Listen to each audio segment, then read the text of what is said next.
अर्थसंकल्पीय अधिवेशनाच्या दुसऱ्या दिवशी जरांगेंना जबर धक्का बसलाय। जरांगेंच्या आंदोलनाची आता एसआयटी चौकशी होणार आहे। जरांगेंच्या मागे नेमकं कोण याचा तपास सुद्धा एसआयटी द्वारे होईल। विधानसभा आणि विधान परिषदेमध्ये भाजपचे आमदार आणि गृहमंत्री फडणवीस जरांगेंवरनं कसे आक्रमक झाले पाहूया। सगळं माहिती समोर आली पाहिजे अध्यक्ष महोदय। एसआयटी मार्फत चौकशी कालबद्ध अध्यक्ष महोदय। जरांगे पाटलावर गुन्हा दाखल झाला पाहिजे। जरांगे पाटलांना अटक केली पाहिजे सभापती महोदय। या संपूर्ण विषयाचा गांभीर्य लक्षात घेता शासनाने या संदर्भातली सखोल चौकशी एसआयटी मार्फत करावी। मनोज जरांगेंची भाषा, त्यांचा बोलवता धनी कोण आणि दगडफेकी मागचा मास्टरमाइंड कोण हे शोधण्याचं काम आता एसआयटी द्वारे होणार आहे। विधानसभेत भाजपचे आशिष शेलार आक्रमक झाले आणि एसआयटी द्वारे चौकशीची मागणी केली। महाराष्ट्र बेचिराख करण्याची योजना कोणी केली अध्यक्ष महोदय? या आंदोलनकर्त्यांना उपमुख्यमंत्र्यांचा उपमर्द करणं हे तर ठीक, पण संपवून टाकू, निपटून टाकू या धमकी देण्याचा बळ कोणी दिलं अध्यक्ष महोदय? हा प्रश्न अध्यक्ष महोदय। मराठा समाजाच्या बाजूने आम्ही आहोत, पण आमच्या जीवाला धोका आहे आणि रचना योजना बरोबर आहे। एका कारखान्यातून चाललंय, एका घरातून चाललंय, याची एसआयटी चौकशी अध्यक्ष महोदय झालीच पाहिजे अध्यक्ष महोदय। कुठल्याही लोकप्रतिनिधी असू देत, त्यांचा अपमान जो होतो आम्ही पण सहन केला ना। भुजबळ साहेब सहन केलेत, मला तर कुत्रा म्हटलं त्यांनी रेकॉर्डवर, आम्ही सहन केलं।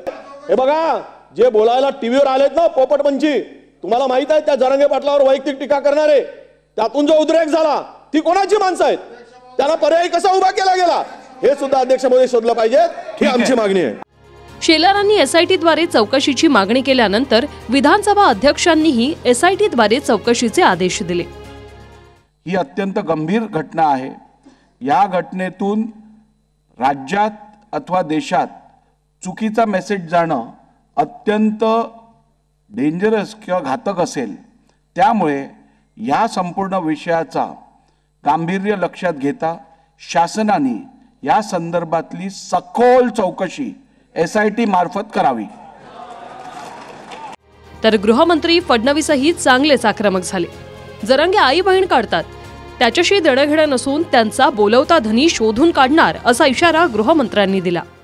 कोणी जर कोणाची आयमाय काढणार असेल तर या सभागृहाकडून अपेक्षा अशी आहे की विरोधी पक्षाची असो का सत्ता पक्षाची असो, आडेवेडे न घेता असं असतं तर तसं, जसं असतं तर तसं, असं घडलं असतं तसं, असं नाही। तुमच्याबद्दल असं घडलं ना, हा देवेंद्र फडणवीस उभा राहील तुमच्या बाजूने, ताकदीनं उभा राहील।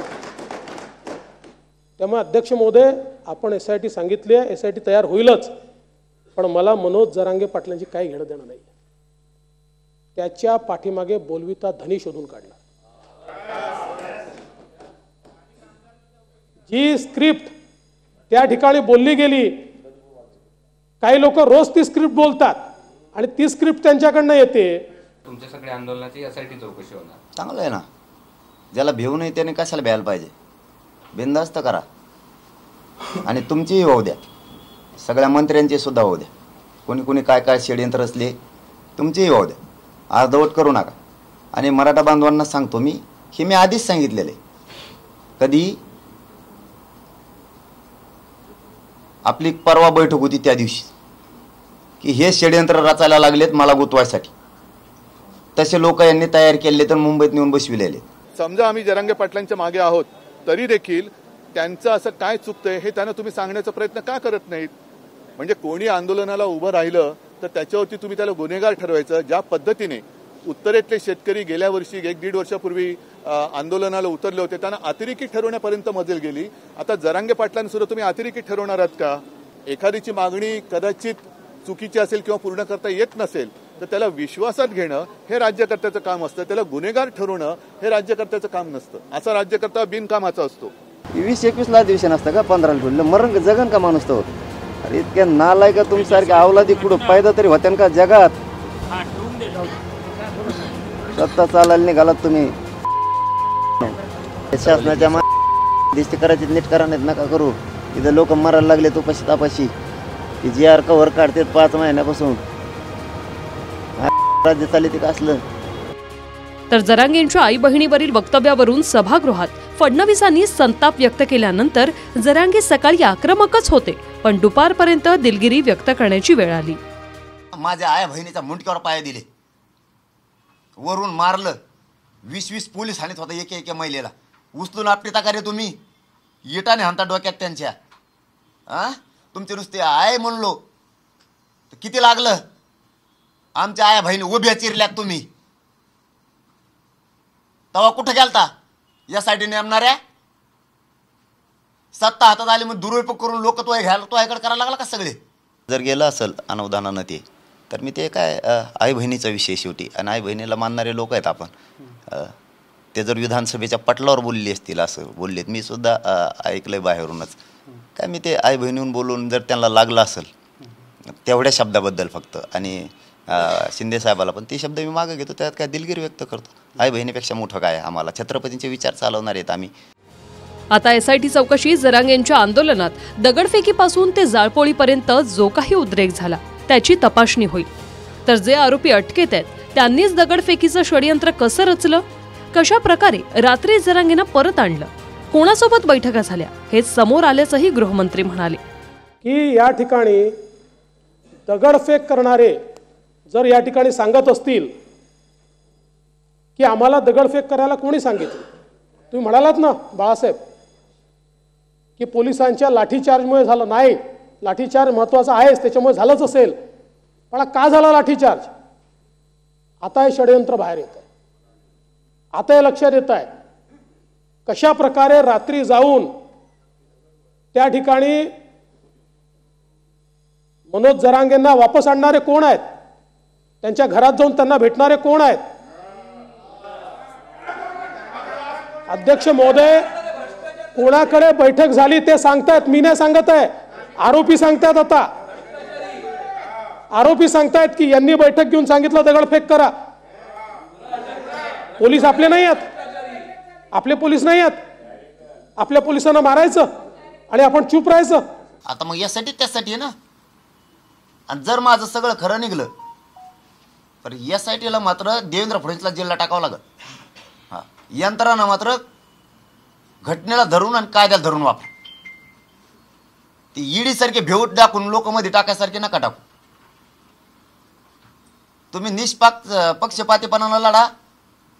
ज्याने माझ्या विरोधात लावली त्याला जेलला टाकावं लागेल. इकडे विधान परिषदेत प्रवीण दरेकर आक्रमक झाले. तत्कालीन मुख्यमंत्री उद्धव ठाकरेंना मारण्याची भाषा केली म्हणून राणेनं अटक केली. मग आता जरांगेंनाही अटक करा अशी मागणी दरेकरांनी केली. आमचे सन्माननीय नारायण राणे साहेब, शिंदे साहेब, राणे साहेब आमचे कोकणाच्या दौऱ्यावर असताना अमृत महोत्सव की रौप्य महोत्सव याच्यावर बोलले. मी कानाखाली मारली असती. आपण जेलमध्ये टाकलं, आपण त्यांच्यावर गुन्हे दाखल केलेत. मग या राज्यामध्ये सरकार म्हणून सर्वांना न्याय एकच पाहिजे. जर जरांगे त्या ठिकाणी आमच्या उपमुख्यमंत्र्यांवर अशा प्रकारची अश्लील भाषा बोलत असेल तर या प्रकरणाची सुद्धा त्यांच्या वक्तव्याची चौकशी करून जरांगे पाटलावर गुन्हा दाखल झाला पाहिजे. जरांगे पाटलांना अटक केली पाहिजे. सभापती महोदय, राज्यामध्ये 2 कायदे होऊ शकत नाहीत. तर मुख्यमंत्री एकनाथ शिंदेंनीही जरांगेंना खडे बोल सुनावलेत. माणसाने कायद्याच्या चौकटीमध्ये जे नाही बसणार त्याची मागणी करणं हे योग्य आहे का. सगळ्यांनी कायदा पाळला पाहिजे आणि म्हणून कायद्यापेक्षा कोणी मोठा नाही. काय भाषा, काय हे करून टाका, ते करून टाका, हे झालं पाहिजे, ते झालं पाहिजे, हे बंद करा, हे गाव बंद करा, असं कधी झालं होतं आपल्याकडे. असं कधी झालं होतं आपल्याकडे. जेव्हा वाटलं या पाठवून यांच्या स्टेटमेंटला, बोलण्याला, भाषेला काहीतरी वेगळा राजकीय वास येतोय, त्यावेळेस मग मी पण बोललो की कायद्यापेक्षा कोणी मोठा नाही. कायदा हातात घेण्याचा अधिकार कोणालाही नाही आणि कायदा कोणी हातात घेऊ शकत नाही. मुख्यमंत्र्यावर आरोप केलेले नाही, उपमुख्यमंत्र्यावर, दुसऱ्या उपमुख्यमंत्र्यावर आरोप केले नाही, तर स्पेसिफिक देवेंद्रजी फडणवीस यांच्यावरच का आरोप केले. तर आमचंही म्हणणं त्याची चौकशी व्हावी. आम्ही कुठे नाही म्हणतोय, याची चौकशी झालीच पाहिजे. कारण आजही त्यांच्या बोलण्यातून असं वाटतं की माननीय मुख्यमंत्र्यावर मनोज जरांगे पाटलांचा आजही विश्वास आहे, कमी जास्त असू शकतो, पण देवेंद्र फडणवीस साहेबांवर त्यांचा विश्वास नाही. की मुख्यमंत्र्यांच्या बद्दल ते बोलत नाहीत, पण ह्यांच्याबद्दल बोलतायत. म्हणजे आमच्यामध्ये काही दुफाळी होणार नाही, कारण माझ्याबद्दल पण बोललेला आहे तो. आणि जरी नसेल बोलला तरी सुद्धा सरकार म्हणून आमची कलेक्टिव्ह जिम्मेदारी आहे, कलेक्टिव्ह जबाबदारी आहे. जरांगेंच्या आंदोलनाची आता SIT द्वारे चौकशी सुरू होईल. त्यामुळे दगडफेकीपासून लाठीचार्ज ते जाळपोळ आणि जरांगेंची घसरलेली भाषा यामागचं सत्य समोर येईल. Bureau report, TV9 Marathi, Mumbai.